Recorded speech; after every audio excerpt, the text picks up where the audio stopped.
think the intent for 3DFX was to put out the best price, performance, and features available in the market, and that's exactly what they've done. They've been about 6 to 9 months ahead of anybody technologically. Just now, our competitors are catching up with the level of performance of our first chipset, and now we're about to release this new chipset, the Voodoo 2 chipset, and it's about 3 times as fast as the original Voodoo chipset, which puts it miles and miles ahead of anything else that's going to be on the market. We were doing tests with a very popular game called GL Quake, and it was running at 120 frames per second, which is just silly. I mean, nobody's going to run a game at that kind of frame rate or want to, but what it illustrates is the headroom that's available for developers. And one of the things that we're trying to do is now start working with the game developers and publishers further in advance than we've done in the past to start emulating to some extent what Sony, Nintendo, and Sega have done, to be able to tell them what our roadmap is far enough out so that they can start creating content that's original and directed towards our technology from the very beginning. So instead of just being a technology leader or a hardware leader, we want to be a development leader and really advance the whole field of 3D graphics, especially in gaming. We get a lot of feedback from the developers, so we're always pushing the envelope in terms of what they want. That's a big task for somebody in our business, because in the past, literally, the first time somebody would find out about a new technology in the acceleration business was the day it was launched into the retail market or into the OEM market. We've really seen ourselves as a consumer electronics company from day one. So we spent a lot of money and a lot of effort on branding and getting the 3DFX name out there. If you can run a lot of different games better, noticeably better, games that don't run on anyone else's hardware, you've got a distinct value add, and because of that, the consumer can know that. And so that's what you try to build your brand on. A good example is Intel Inside.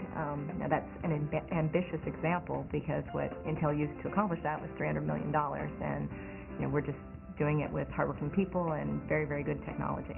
The most important thing is that Voodoo Graphics is now considered the baseline in the development community. So we're no longer looking at low-performance 3D cards as being the lowest common denominator. You're looking at Voodoo Graphics being the lowest common denominator.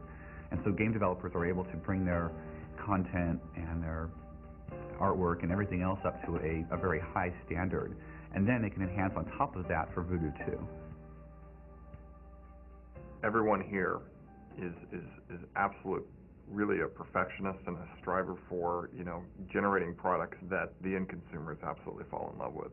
They love 3DFX. How do I get a 3DFX board? How do I get a Voodoo Graphics card? And, you read this stuff sometimes and you wonder, God, do these people have lives? I mean, this must be all they do. But then you start looking at where these emails are coming from, like Slovenia, Turkey, deep in the heart of Africa.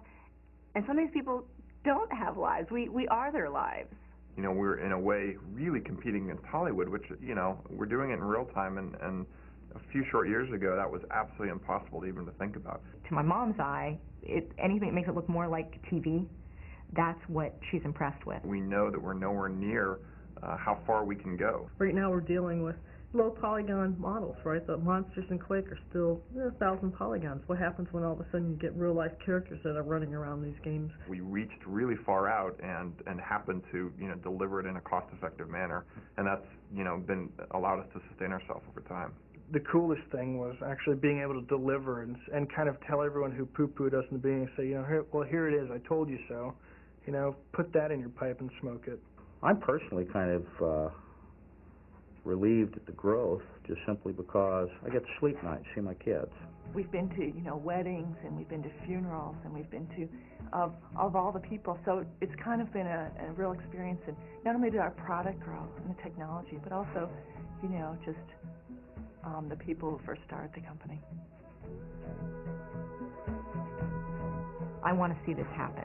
It's almost like, reading a thriller novel or something like that, where you want to see how this all ends up.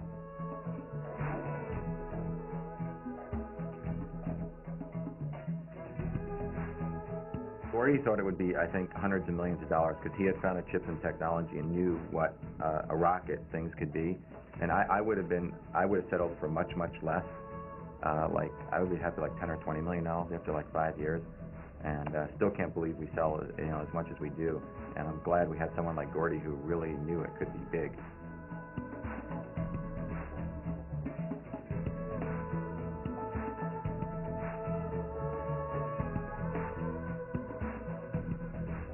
when Voodoo 2 hits the streets, it's gonna, I mean, it's not even funny. It's gonna ruin a lot of people.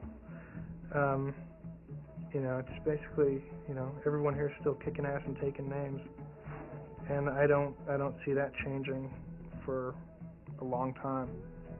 People said, no one will ever buy a 3D only graphics board.